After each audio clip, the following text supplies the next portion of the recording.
Welcome to everyone attending tonight's lecture. This is the 7th of 9 for our 2023-24 series. And these would not be possible without generous donations from supporters of the Badger History Group. So thank you.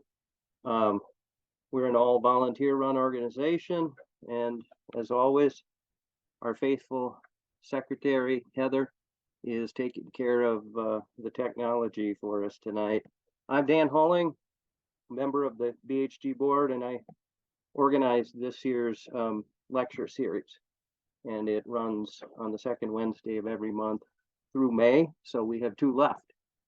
Our next lecture will be on April 10 with our curator, Berlin Mueller, talking about some of the buildings that were on the property when the Army took over in 1942. And most of you probably know Berlin, you know him.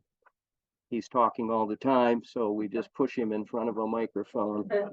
I visited with him tonight at Maplewood because he tore his Achilles tendon. And that's a long process of recovery. So he can't be on his feet for another 6 weeks. So that lecture will probably be completely by Zoom. And we'll keep you updated on that. You can check our website activities page for the presentations and updates and things like that. And you can also follow us on Facebook at Badger History Group /BHG. Reminder to those who are out there on Zoom to please keep yourselves muted and keep your video off, as that helps us with our broadband. And please hold your questions until the end.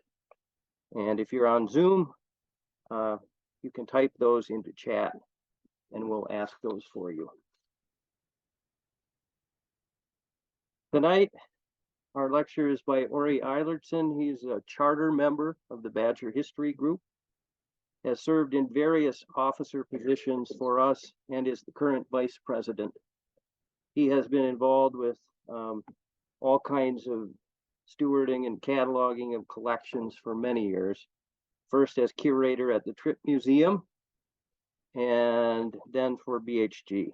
He's a former minister, employee of the Dairy Forage Research Center, and now the associate archivist for the Badger History Group. He's also mans the museum at least twice a week. And when you hear him speaking with guests, you hear a master teacher. He's also a heck of a guy to have around when any electrical issues come up. Tonight, he will tell us about the Kingston Cemetery in Freethinkers Hall, which is about a mile south of his farm. That farm was purchased by his wife's parents from the government when the Army decided they didn't need all 10,000 acres they originally took. And they resold some of that on the east side of the plant. You always know when Orie's around. I've been in the museum a few times and the door opens and I know Orie's coming because I hear a whistle. He is always whistling. Pretty good at it too. And above all, Orie Eilertson is one of the nicest human beings on the planet. And it's my pleasure to welcome him to the podium. Thank you, Dan.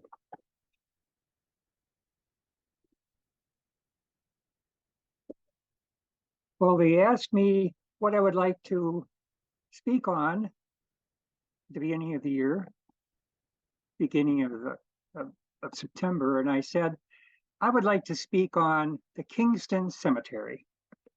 And why? Because I know some people are buried there, and I also have a great feeling for the Freethinker Hall that was there. I do have some items that I have spread around here. 2 of them, well, one of them was the St. John's Lutheran Church minutes in German.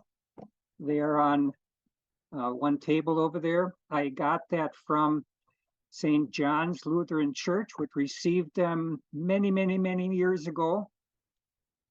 And they haven't been used ever since. But I was really lucky to be able to copy them. I also have the plat for the Kingston Cemetery that was done in 1926. I got that from Mr. Olson, who's in charge of the cemetery now. And I also have a whole bunch of books that I used in getting ready for this talk.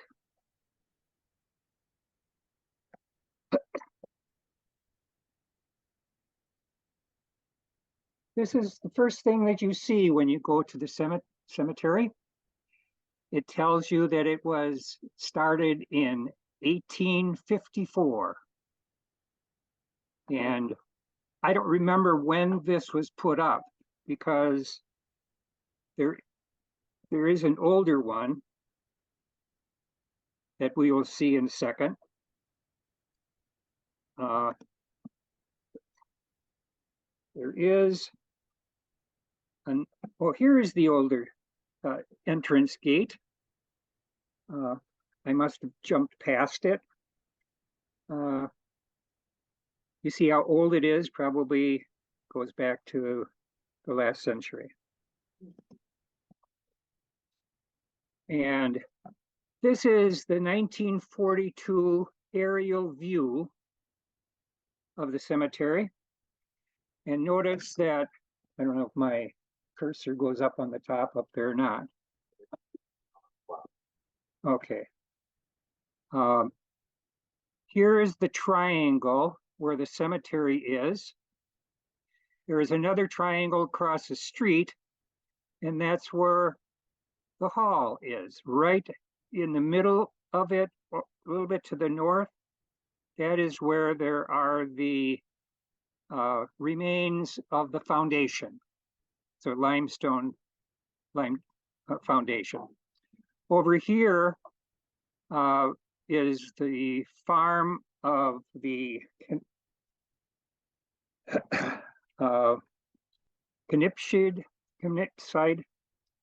Knipschild farm. That is where one of the first settlers here, Charles Naffz, purchased. And over here are the Dawkeys and the other farms that were to the north of the cemetery. Sometimes they were called by those names rather than the Kingston Cemetery.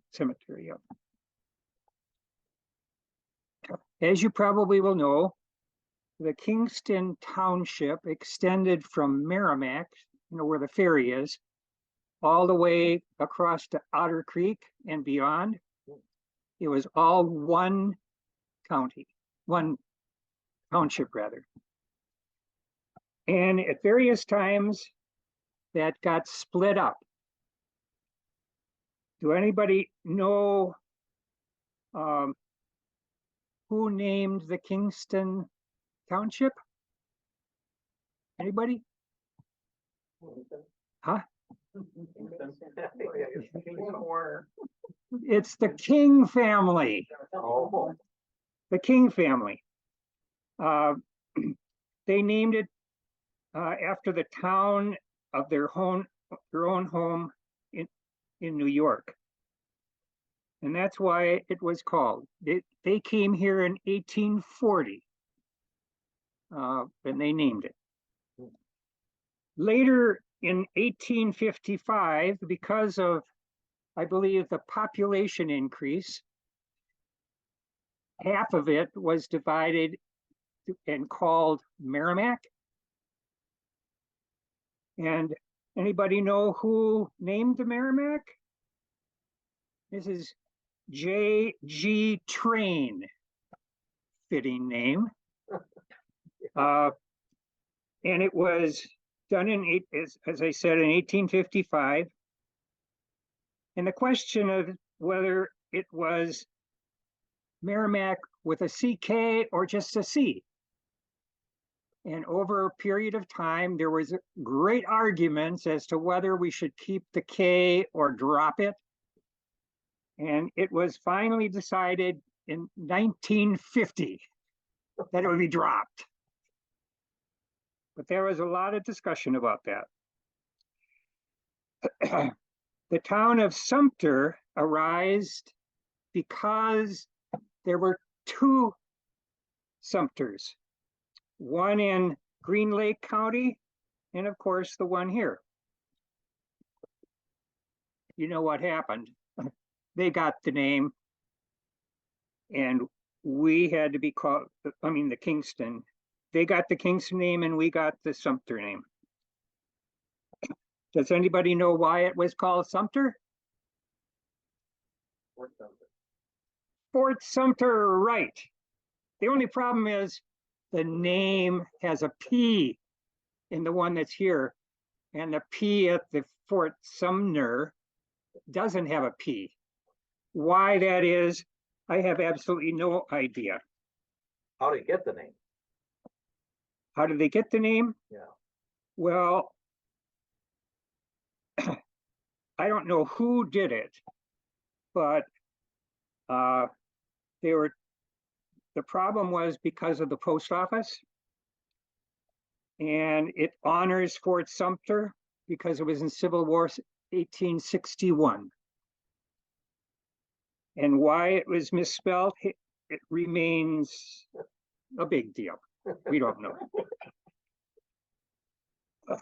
So the last two townships that we had have a problem with the letter. One with a K and one with a P. Charles Naffz and Charles Duerr, you will hear those names rather often. They built log cabins overlooking the Wisconsin River between the North and South Wiggins Bay, where the Badger pumping station is, or was. And where did they come from? Well, here is Merrimack, and here is Kingston before it got the name of Sumter.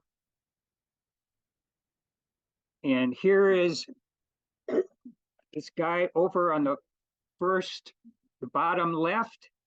You see his name, Charles Naffz. This is a picture about this long. It's still in the glass case. And I took this picture because I wanted a picture of Charles, even though it's really dark. If I would have taken it all apart, they wouldn't have liked it. So I have just this one. Here is Charles when he had moved into town.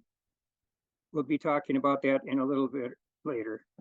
This is Germany, 1815 to 1840. Notice that there are an awful lot of little states all over here. See this big heavy line right here? That's the dividing line between Germany and the rest. And the people we're going to be talking about today are in this Bavaria area, this south and west section of Germany. That's where the Naffz family came from. The first ancestor is Balthasar Naffz, born in 1623 at Heilum, Württemberg, Bavaria. This is the southwestern area of Germany. But the area goes back to as early as 889. The family is said to have joined the forces of Martin Luther during the Protestant Reformation. In the wars that followed, they lost their estates. We jump forward to 1840 when Charles was 15. This is when the Second Reformation started. I want you to remember that. It was a period of great expectation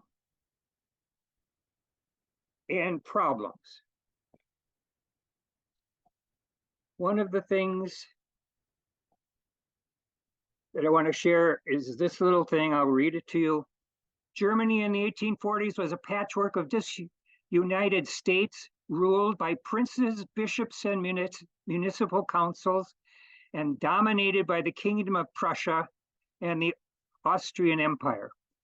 The Roman Catholic bishop ruled at Trier in Western Germany, while Johannes Jung's home province was in Silesia, now part of Poland, which was in Prussia. We will be hearing a little bit more about Johannes Jung in a little bit too. This is where it all started. It was at the Cathedral of Duerr. And why was that? Why did it start there? Because of what they had shown out. The cloak of Jesus. Have you ever heard of that before? Yeah. This was displayed, and 1 million people in 6 months visited this cathedral. And of course, there was a collection box there. This prompted an outcry by Johannes Jung to call for the reform of the Catholic Church. He declared the display the most unchristian exhibition, the most unchristian exhibition. Rug, like Luther, was chastised by his ecclesiastical superiors and excommunicated. He continued by advancing love and freedom for all and declared that we are free from the Roman Church, free from the Pope, and build a new German Catholic Church. I want to read what is on the left side here, because that is most interesting. This was written by John Jung. The new German Catholic Church. How has the devil dressed up dead bones, garments, and vessels into the holy bones, garments, and vessels? How confidently have people believed all imprudent liars? How they have crowded the pilgrimages. All this the Pope, the bishop, and the priests and monks have confirmed, or else, at all events, they have been silent and quietly receive the money and the offerings while the people go astray. What results have been brought about by this parading at the thieves of the coat of Christ? By the way, there wasn't just one coat. Every cathedral had one. So you can understand a little bit about what was going on. It was like the time of Luther in that Reformation.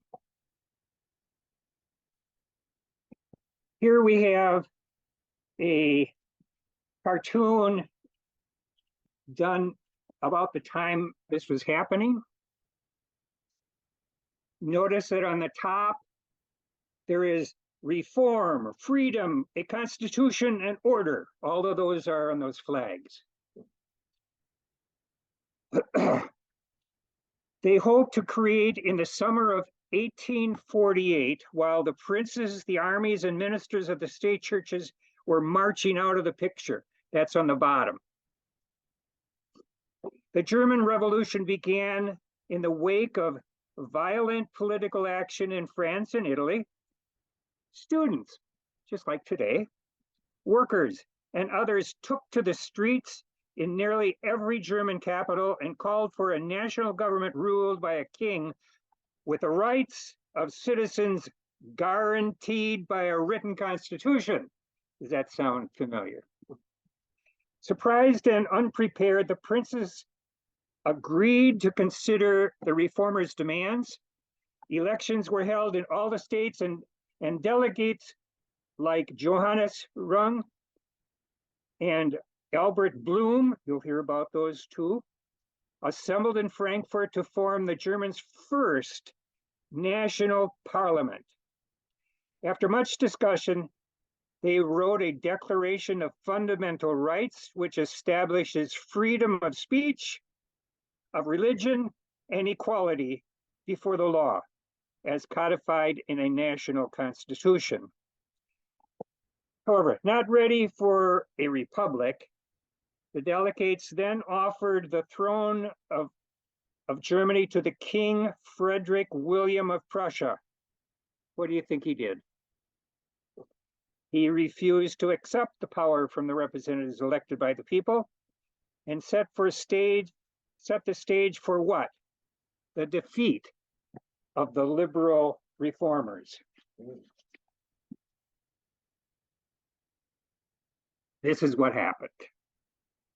In this contemporary cartoon, Death on the Barricades depicts the outcome of the German Revolution after the conservative regimes regained power in 49. That's just 1 year. In city after city, royal armies restored the kings, princesses, and bishops, and they in turn, what do you think? Cracked down on moderates and radicals who sought to change the status quo. Among those who lost their lives were Robert Blum, executed after the army of the Tsar Nicholas I of Russia suppressed the revolution in Vienna. Thousands of other men, women left Germany to become known as, remember what they're called? The 48ers, martyrs to the cause of nationalism and freedom. Among them were Johannes Rung, whose challenge to the established churches was unacceptable. He fled to England with his wife, Bertha Mayer Traun, herself a political activist whom he had met and married in Hamburg. Bertha was an adherent of educational philosophies of Julius Froebel, and with Johannes, founded the first Froebel kindergarten in England. Bertha's sister, Margareta, also a follower of Froebel, had married the liberal revolutionary Karl Schurz. Have you ever heard that name before? A very important person of German origin in Milwaukee, and accompanied him to exile in the United States after the defeat in 49. They were living in Watertown, Wisconsin in 56, when Margareta founded the first Froebel kindergarten in the United States. A Republican Party wheelhorse, Civil War general, cabinet secretary, and United States Senator, Karl Schurz became the most prominent German-American political leader in the mid-19th century.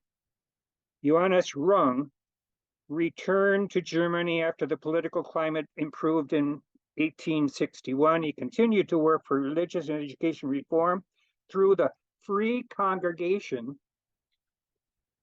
in Germany and the Froebel Kindergarten until his death in 1887. I hope that gives you a picture of what their hopes were and how they were dashed in 1 year. That's how easy it is to happen.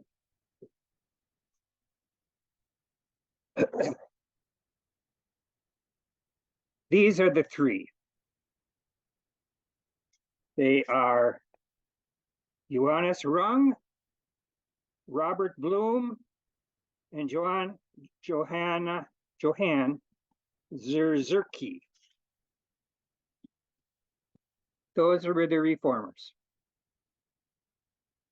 And we know what happened to one of them for sure. And the rest had to leave.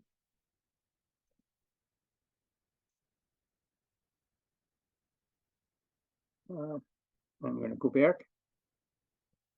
I'm going to go back to Charles Naffz. He was born in September 8th, 1825 in Bavaria. He went to the university. By the way, almost all of these people were at university. The study of banking business and received private instruction in different languages. He was fluent in a number of them. At the age of 23, Charles and his two sisters, Ottilia, who married Charles Baxter when they came to Sauk City, and Emily, who was married to Charles Duerr. They were, in-laws together. They emigrated to the United States. They stopped in Milwaukee and found warrants for federal land granted to veterans in the Mexican War. Have you ever heard of those before? The warrants were given to people, to soldiers. If they didn't want them, they sold them. In this particular case, to Marshall Isley Bank out of Milwaukee. You probably have heard of them. He purchased two 640-acre sections for $2,000 at 75 cents an acre. He would later sell them for $1.25, the going price. When they got to the Prairie de Sac, they met Count Harazzi. And by the way, Harazzi's house is where Dr. Giovanni's house is today. That I never knew before. 245 Water Street. In 1848, Charles walked to Mineral Point to register his land holdings. That's what he had to do in order to get those warrants so that they'd be saleable. In the summer of 49, Charles went to New York to meet his fiancée, Miss Rosalie Bosch, along with her sister and cousins. They arrived by two ox teams. Charles and Rosalie were married in Harazzi's house by Mr. Halaz, a justice of the peace. Then they moved out to Charles' holdings on the banks of the beautiful Wisconsin River, where the pumping station is today. One of the things that Harazzi brought to Sauk City, or the name Harazzi Village, were a whole bunch of grapevines and also 3,000 sheep. There is a story that the shepherd who was taking care of, who was a Swiss nationality, accidentally started a fire and most of the sheep died. And that guy, he ran off up to the woods. He was worried. But it's rather interesting how Harazzi dealt with that. He didn't blame him or anything like that. And I have a feeling when you have 1,000 or 2,000 dead sheep, what do? You say, come and get it.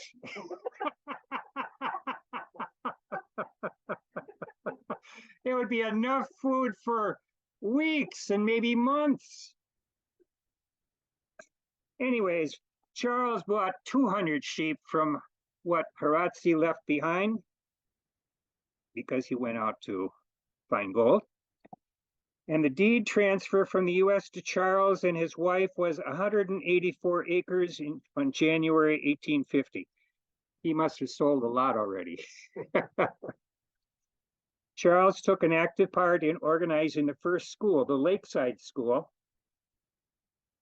And after 3 years, Charles moved out of his log cabin and built a new house on the site known as the Knipschild Farmstead on Highway 78, just east of the cemetery.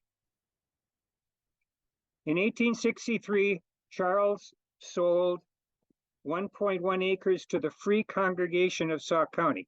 Now, it's interesting that it's the Free Congregation of Sauk County, not the one right there, the Freethinkers house. The brother-in-law of Charles Naffz was Charles Duerr, D-U umlauted R-R. We put it down as U-E-R-R. He was born in Moravia, and went to the university just like his brother-in-law. He became a royal forester. What that meant is he took care of all of the forest around the princess's place, just like his father. He was raised Catholic, then he became a Protestant and began to be more free in his thoughts.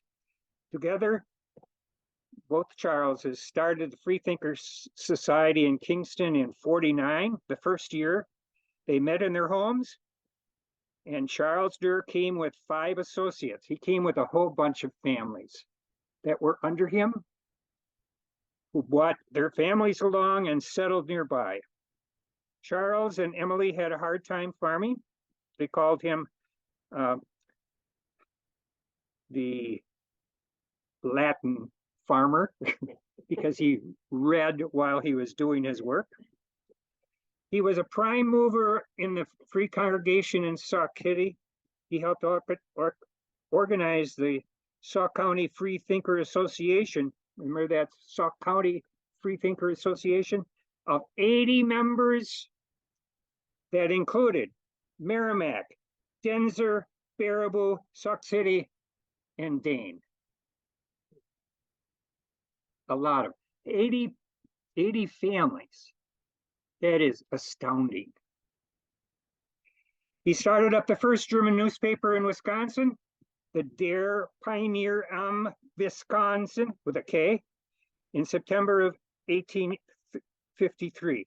But by the fall of 54, he died, leaving his wife, Emily, daughter, and 2 sons in poor circumstances. Lucky for them, Charles Naffz, the brother to Emily, took them in. That was a big family, by the way. I think he had 11 kids. Charles sold his house and farm to the Knipschiels in 1863. He's been on the farm for 14 years. And he moved into Sauk City. There he was a clerk for the first year of J.J. Keller's store. Then he started a merchandising store from 1864, just like the one we see in the picture, to 1882. He was a notary public, insurance agent, agent for the transatlantic steam line, a banker with J.S. Tripp. He was also a Sauk City Village president, clerk, and treasurer of the canning factory. That is a big deal. But he's also the mainstay of the Sauk City Freethinker Society, with its park hall built in 1884. He passed away on November 26, 1914, the same year as J.S. Tripp died.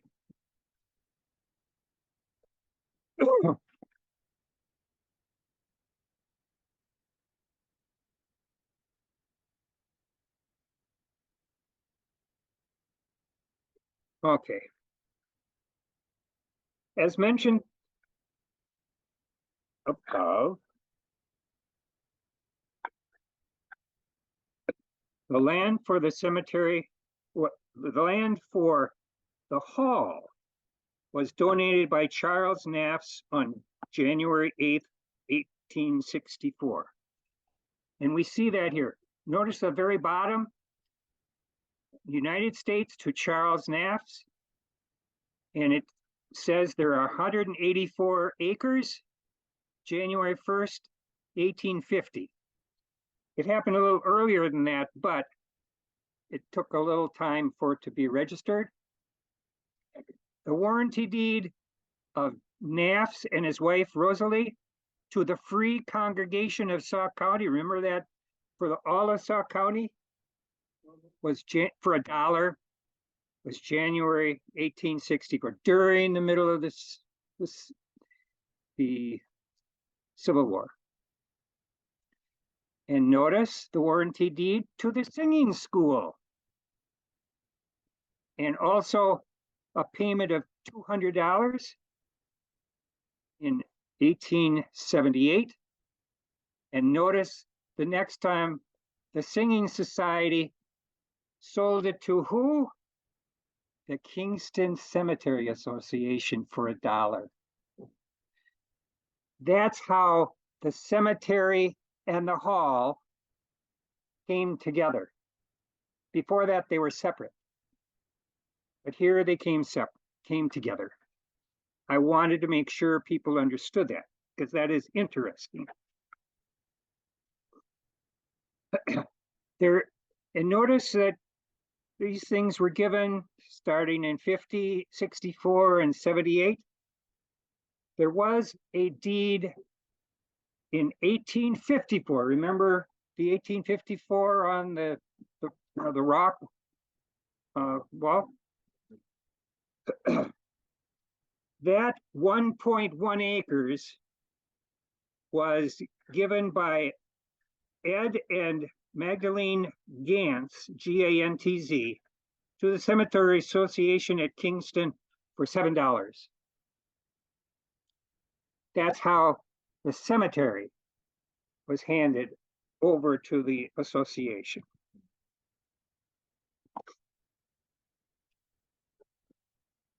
This is just what's said.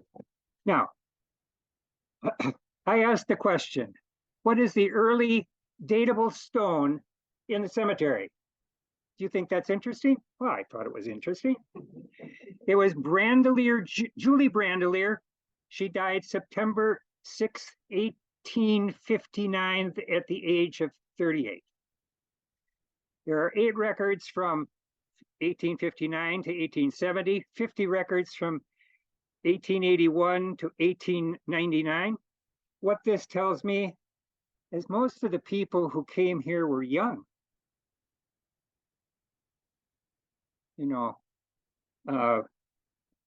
Nance, he came here when he was 23 or 24, and he stayed until 1915. So that's an interesting little tidbit that I wanted to share with you. Erhard Miller records that this cemetery was at times called a Graf Cemetery or the Denke Cemetery because these farmers lived just to the north of the cemetery. Rumor has it that 2 raftsmen were buried here in unmarked graves, and another raftsman was shot by Charles Naffz in his log house. He had an axe in his hand over an incident that had many different variations. You know, there are all kinds of stories about it. But Naffz shot him, buried him, and then went to town, and everybody agreed that he did it in self-defense. Yes, and I'm sure that was. Instead of a stone monument, Mrs. Johanna Stedman had a tree planted, which has since died and then removed. Peter Wyrick, who came here in 49, was killed in a runaway team in 62. Charles Graf was 30 when he fell from in 1894, when he fell from a runaway team in February of 1862.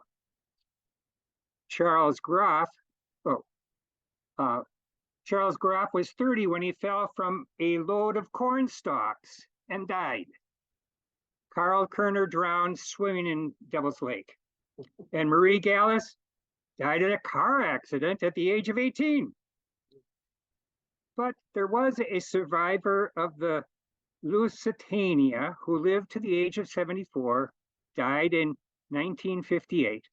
He was the brother-in-law of Fred Kerner. Now, Fred Kerner helped the Frieses haul a large monument for the Frieses lot from the Merrimack Depot many years ago. A 4-horse team had to be used for the trip. And there is another marker, even it's on the record of 1926, a marker saying this place has been set aside for children's graves. There are 30 to 40 gravestones are located here with small stones with dates and initials only, and some of them have nothing at all. Those are probably where the earliest ones are buried.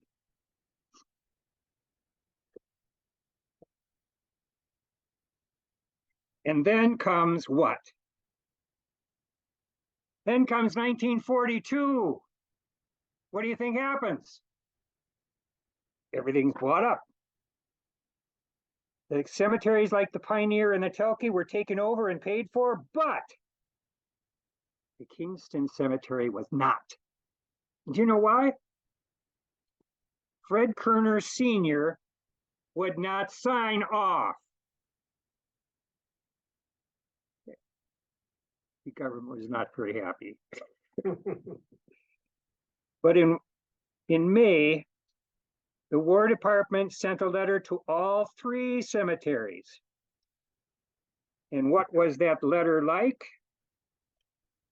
Here it is. Cemeteries on the Powder Plant, Kingston, Pioneer, and Telke Cemetery Associations. It has been administratively determined by the undersigned and is concurred by the operating and construction contractors, as well as the Corps of Engineers, that it will be impractical to continue to permit people to be buried in the 3 cemeteries now located on the premises of the Badger Ordnance Works and known as the Telke, Pioneer, and Kingston cemeteries, beginning this date, May 12th, 42. How do you think that was received? It has likewise been determined that it will be possible for persons to visit the graves of the deceased now buried in those cemeteries under the following regulations. And here lists A, B, C, D, E, F, or A, B, C. It will be necessary for the visitor to come to the office of the commanding officer not later than 1 day prior to their visit and request permission to visit the cemetery. The visitor must establish his right or a legitimate reason for doing so. He must sign a pass releasing the War Department, the operating contractor, and the AEM from any liability of any kind due to injury or damage suffered from any casualty while on the plant site. He had to sign it, of course. He must comply with all the rules and regulations issued to apply to all personnel allowed in the plant site. Visiting days shall be limited to the 1st and 3rd Sundays of each month. All legal holidays and other such days as are commemorated by churches in with which the cemeteries are associated. All the above regulations as to visitors are subject to change without notice. When visitors are granted a permit to visit the cemetery, they will be escorted to the grave by an officer of the plant protection force, and a portion being furnished by the government if possible, or transportation being furnished by the government if possible.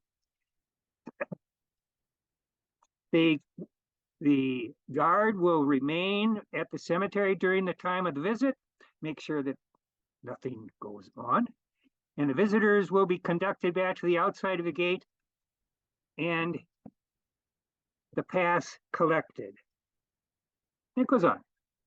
All of the cemeteries will be maintained as such. A fence will be constructed around them. They should be cut clean and free of wood, undergrowth. None of the cemeteries will be molested in any manner whatsoever by the forces now employed or forces that will be in the future be employed for this project, and is signed by the commanding officer,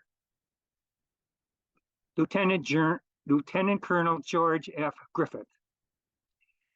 And notice, along with this, the Cemetery Association calls for an annual meeting.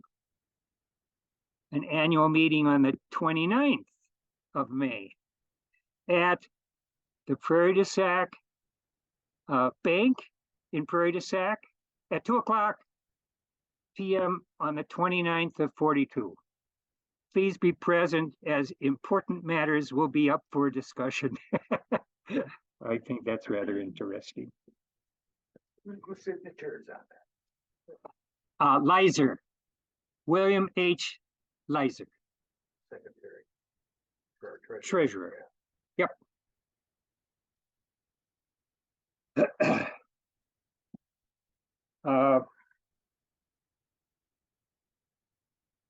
After much heated discussions, the BOW in 43, the burials were allowed to be continued as usual, but it was anything but usual.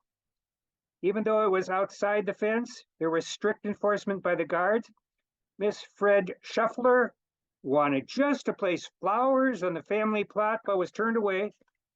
She was determined, as she turned away rather upset, you can understand. She threw the flowers over the fence and it landed on her family plot. She was smiling, walking away. In 1843, Mrs. Louise, this is Fred Kerner's wife, Mrs. Louise Kerner, passed away.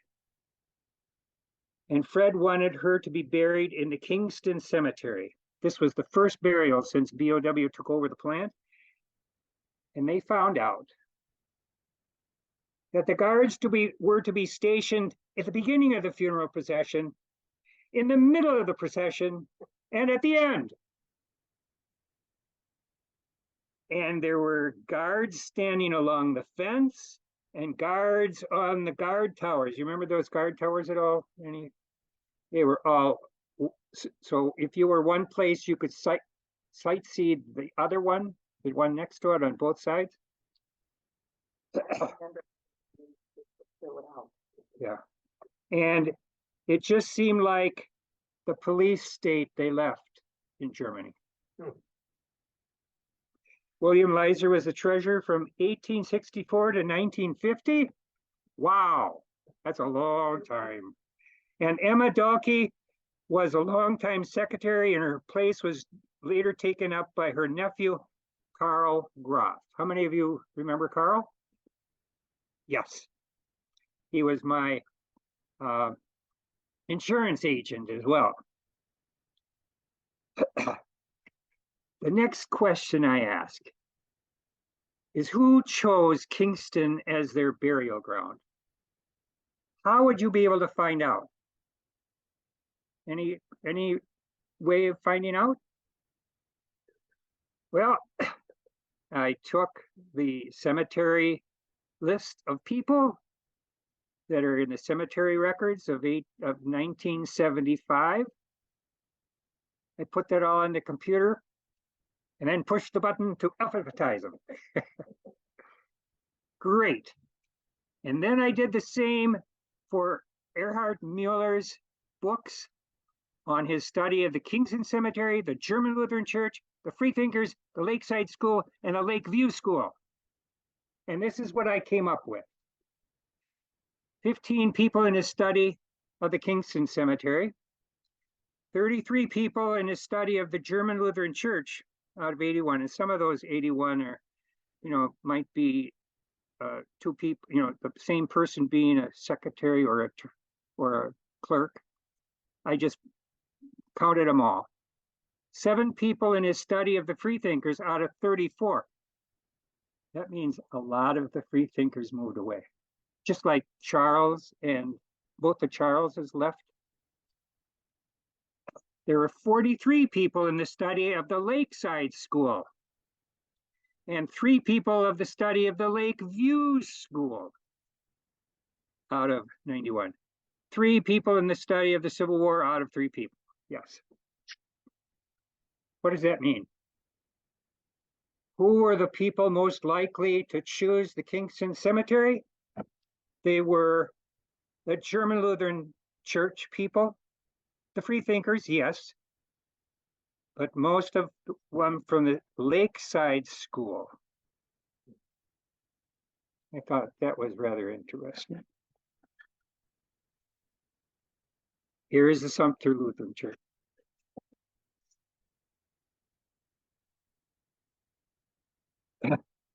The Sumter Lutheran Church was started by William C. Becker and George Freese, 1862. It was called a chapel. It was put up in 1863. It was rather small. In June 1890, there was a marble baptismal font made for Louise Wise in 1890. And by the way, that's at the Lutheran Church in Merrimack. There's a woman, Kruger, who bought the log cabin of Charles Naffz and started a tannery on the river. He had that tannery for 30 years. He was also a member of the Lutheran Church. When that church was torn down, you know what happened to it? Earl McGulvra of Baraboo bought it for his new apple house. And by the way, that was still standing in, I think, 1970. The names of the people were Eschenbach, Gallus, Heimlich, Schimnick, Wiggins, and Kerner. Then there's the Lakeside Schoolhouse.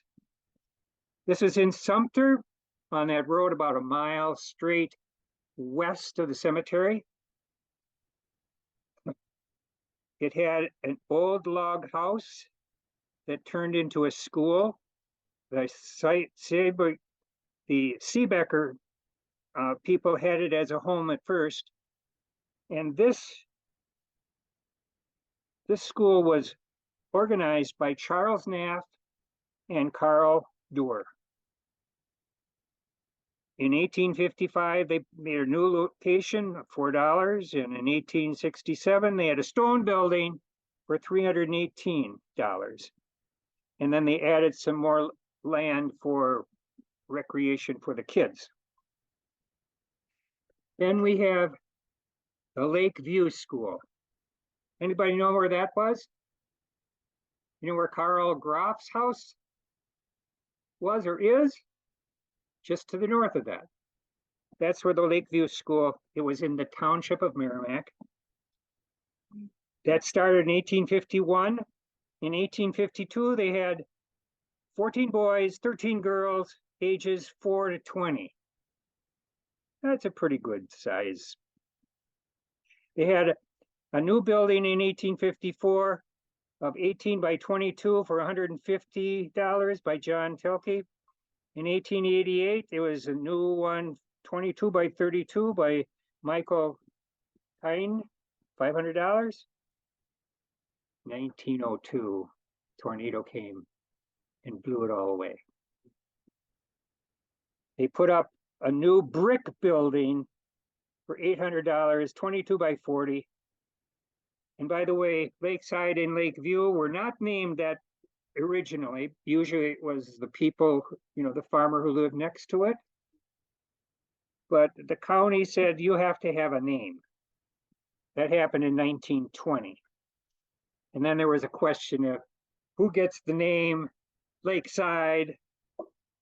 Well, one did, and the other one had to take a second view, naming Lakeview.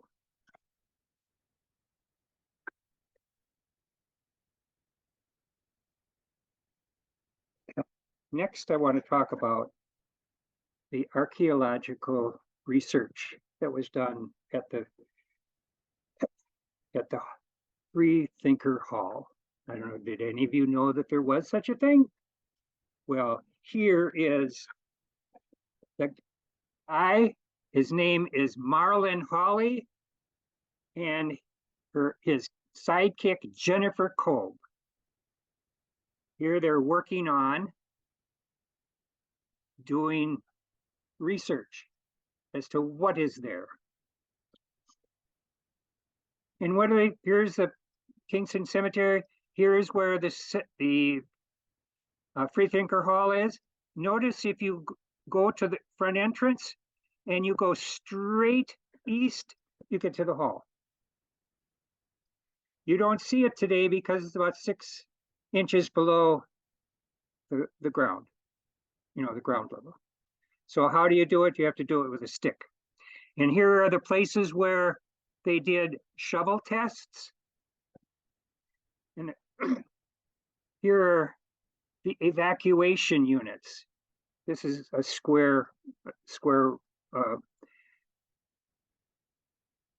a yard square done. And notice the number of nails and broken stuff, bent or broken, and bottle glass and rodent, flat glass, brick and mortar, bent. The reason why I'm sharing this with you is what you're going to find is there's not much there. Here's flat glass. This is from shovel tests. Going down, probably a foot. Flat glass, square nails, others. 2 asbestos tile fragments. Isn't that interesting? And here we have the new road intersecting with 78. Taking a little bit of area from the corner of the Freethinker area. And here is where they did the testing. So in essence, what do you look at?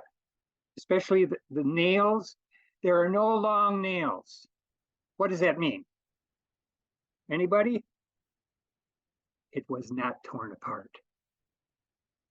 It got lifted up and off it went.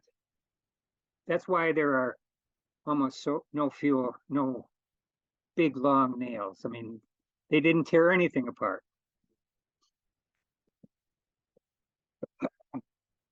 Next, there are the Freethinker halls. This is the one in Sauk City. It was built in 1854. Anybody see where this one is from? Slotty Road. Slotty Road. Notice there are 3 windows here and a front door, and there is on the back, there is a chimney. The Freethinker Hall in Merrimack, we don't have any picture of, but it is just like this one with 3 windows on each side. It has to be very similar. This was done in 1861. Anybody know what this one is? It's a big one. Baraboo Freethinker Hall. You know where it was? If you go to the Baraboo Free Library, it's on the same lot. This was Dr. Codding. And it's interesting that this church was built at the same time the Congregational Church was built. In fact, when they dedicated the Congregational Church, the members of the Singing Society of the Freethinker Hall went and celebrated the dedication of the first Congregational Church. And the next Sunday, everybody went over to this church, the Freethinker Hall, and sang a storm up to. But that's a big building, built in 1867. And what's this one? The Freethinker Hall in Sauk City. Anybody remember when it was built? 1834. Yep. 30 years after they built the little tiny one. By the way, that little tiny one, you know who moved into that church? St. John's Lutheran Church in Prairie du Sac. Then they moved into the church, the Unitarian Church in Prairie du Sac. And after they built that up and added on, they moved over to where St. John's Lutheran Church is today.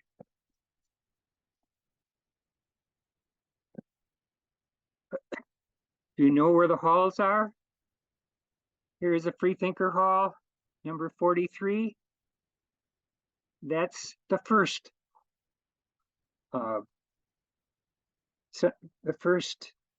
Freethinker Hall. Where I'm supposed to have I'm missing one. Okay. Anyways, you know where the next one is. Here are three interesting guys standing together. They are the one on the left is Erwin Poole. The guy in the middle is Art Mishevsky, and then Al Dean, rather, standing by the car. You will notice their names coming up rather quickly. What is that a picture of?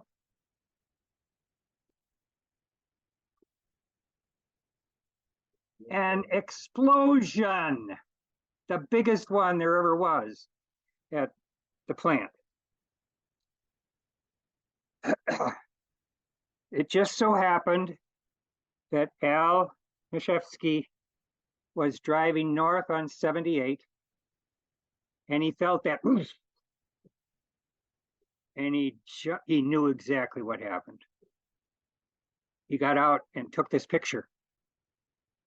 And notice there is a barn standing right here.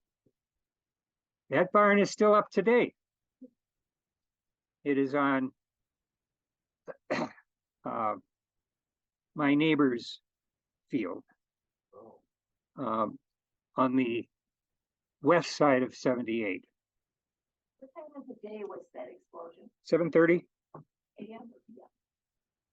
p.m. July 19th, 45. He heard the explosion while he was going by the Ed Purcell farm. Anybody know where the Purcell farm is? It's on the west side of 78, before you get to my place. Here is where the picture shows where it was taken on Highway 78. And this is the NG storehouse, that one right there. That's what blew up. It blew a hole 20 feet deep and 80 feet around. Big time.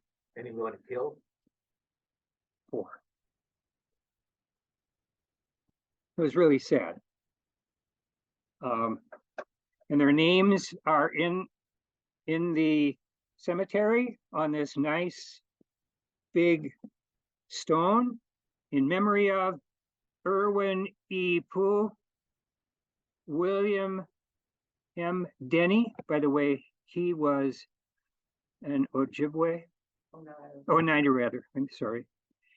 Ellsworth E. Goff, Mark E. Scherer. Brave men who lost their lives on the home front of World War II in the manufacture of explosives at Badger Ordnance Works on July 19th, 1945. This is Art, who took that picture. And one of the things he kept in his billfold was that picture, almost his whole life. And why? He was the supervisor for those men, for that NG explosion. Here is a Seebecker. Do anybody know any of the Seebeckers? Seebecker was a state Supreme Court justice.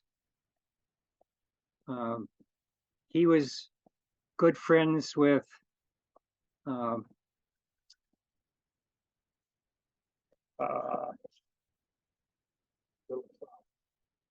Follett, yes. They went to school together. They had their own law office together, and then they,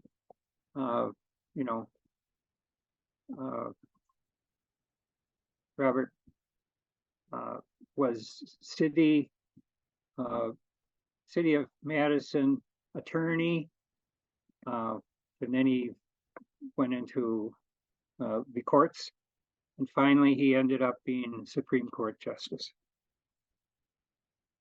This is what it looks like today. On a nice day. And what is this? Lake Stones Estates, lots for sale. Have any of you seen this up? It's on 78.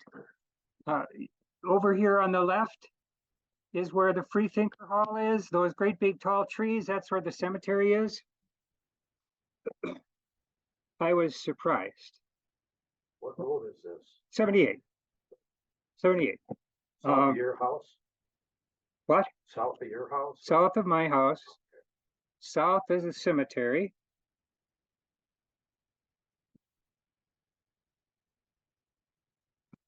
But I don't have the other one. This shows from the entrance of the cemetery, looking straight over to where the Freethinker Hall was. Now, when the State Historical Society was doing the work on the Freethinker Hall, they said it's possible you could make that into a historical site because of the history of the Freethinker Hall. What I found out was the people who have this estate needed that land and they bought it. I don't think they knew that there was a Freethinker Hall on it. And why did they need it? I think the reason was the state would not let them enter off of 78. You have to enter it on a Ruthie Badger Road. And so I think that's the reason why they had to have it. But we could make sure that that historical site does remain, because the people who are part of this organization that has all of this land that they're selling to people to put up their houses, I think they are, I think they're willing possibly to do something to commemorate. There's a Yeah. little spoon, What? little spoon at the top of the building. Well, that's a power line. Those are power lines. Yeah, and then there's gravel. Well, this right here is cement that they took off of the road. Remember, the road was, and why? It was because they had underneath the blacktop concrete that came from Badger. And what does concrete do that sand does not? It, huh? Well, It collects water. And what happens? It freezes. It cracks. Yes. They found out they had to remove all of the concrete. And they put a bunch in here. And the rest of this is from the buildings that are being put up. And it looks like a mess, but you got to put it someplace. So I'm just trying to determine if there's anything else I've missed. One of the things that Carolyn Dahlman sent an email to me, she wrote, what is interesting is that the Freethinker sold their church to the Merrimack Gesangverein, the Merrimack Singing Society in 1878. They used it for rehearsals and concerts. After the Freethinkers sold the church, It was often used by the Sumter Independent Lutheran Church, which was on the old Zeebecker farm, later lost to BOW. The Sumter Church had a very small building. And since the Freethinker was larger, what do you think they did? They used it for larger weddings and funerals. That was really nice. The Wisconsin Synod pastors from Baraboo, Greenfield, Merrimack, and Caledonia. Do you know anything about those? They're real small congregations that are in those 4 townships. Also used the former Freethinker Hall for funeral services since it was attached to the Kingston Cemetery. When the Lutherans used the church, they called it the West Merrimack Lutheran Church. It is doubted it ever had a congregation of its own since it was so close to the Sumter Independent Lutheran Church. The Shimnecks and the Kunows were members of the Sumter Lutheran Church. Also, once the Freethinker congregation disbanded, their cemetery, Kingston Cemetery, became the Lutheran Cemetery, even though non-Lutherans could be buried there. I don't know if that's exactly true because the same cemetery association by Karl Groff and his aunt were always in charge. Okay. We're at 8:15. Huh? We're at 8:15. Yep. Would you like to take questions? now? You betcha. Merrimack, what are the 2 churches there? Are those Pioneer or they go back? In Merrimack, In Merrimack itself, in the the village of Merrimack. villagers, there are 3. Yeah, there's a Catholic church and then there's, There's the Methodist Church and there's the Lutheran Church. I was a member of the Lutheran Church there for a long time. But there are just older people. There isn't even a Sunday school. The Methodist Church is doing very well. You know, Merrimack needs a place, and they have a Sunday school. And while they were building the new school, they used the basement of the church for about 3 classes, which was really nice. Question? Yes, we have someone online who says they are Zeebecker descendant, Yes. and she has asked if I'm wondering if there's a roster of all the early Freethinkers. Yes, there is. I don't have it right here, but I have it. So could you repeat that so they hear on Zoom that there is a roster? There is a roster. I think there are 15 Okay. names in it, 15 to 20. The one that was in Sauk City was larger because they had more people. But only 7 Freethinkers are buried there. Don't worry, they don't, they'll start to come again. Yeah. And then Donna Alvarez is on. Yep. And she is the daughter of Art Shevsky, who took that photo. And she says the explosion was one day before her 6th birthday. Yes, I remember her talking about it. She was sitting with her dad, and she felt, yeah, and she talked about that experience. It was quite a shock, and it meant an awful lot to her dad. That's why her dad kept that picture in his billfold almost the rest of his life. And lucky we have it today. Any other questions? Yes. We had a chance to go and stop at the cemetery. We didn't walk through it, but I noticed that the rocks, the stones that from the entrance, obviously were chosen with great care. A lot, yes. And they look like they're from all over. Do you have anything to say about where those stones came from? I tried looking up when that was done, and I have not been able to find out. And I wasn't able to find out who did it. And there's that array for the very front, and around the side, there is another section that has those stones as well. Yep. Oh, and by the way, the person who is the contractor to the north, what's his name? He's a contractor in Prairie du Sac on the main road.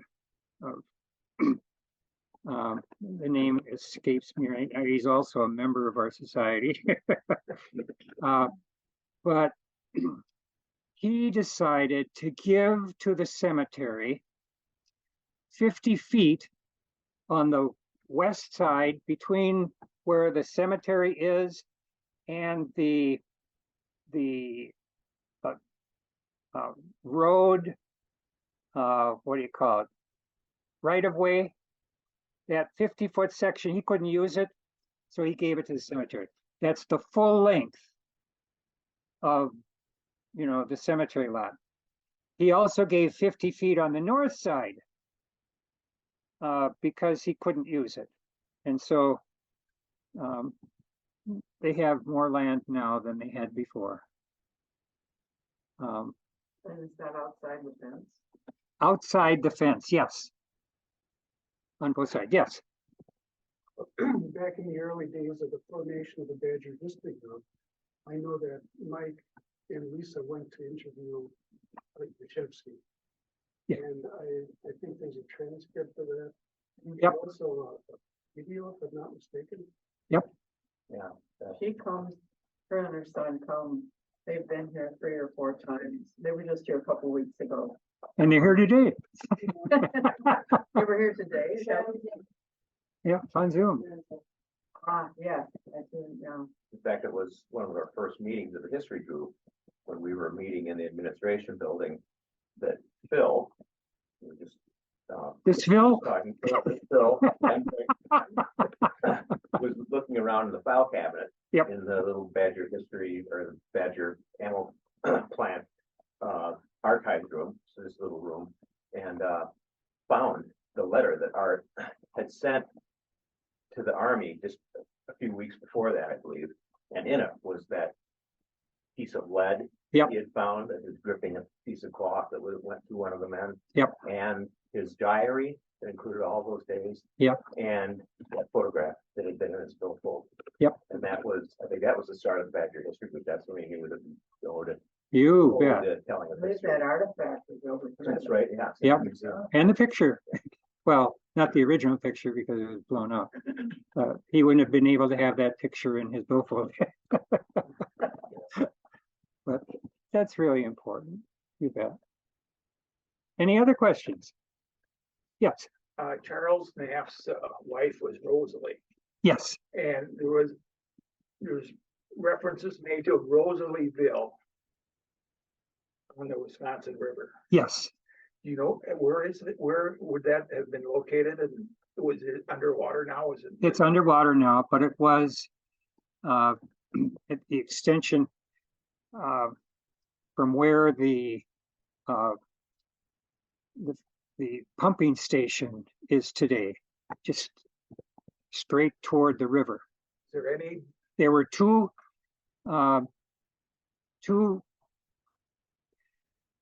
log cabins, one for Charles Naffz and the other one from Charles Duerr. And they were going to be making that area into a Rosalie town. But that didn't work out. And then it got flooded. Yep. A little problem. Long after their time. Long after their time. Yep. But the tanner stayed there. His name was Krieger. He stayed there for 30 years. And tanning is not a thing, the smell is really something. If you've ever done tanning. Yeah. Yeah. Any other questions? Well, you can invite you to look at the German records and the place of the cemetery people and the other books that I have there. So I appreciate you coming. Thank you. Thank you. Okay, that wraps it up for tonight. Thanks, Orie. Tied up a lot of Loose loose ends. Left some more to be tied. Lots of questions as usual with these. So we look forward to having you back again, April 10th, to hear from Merlin.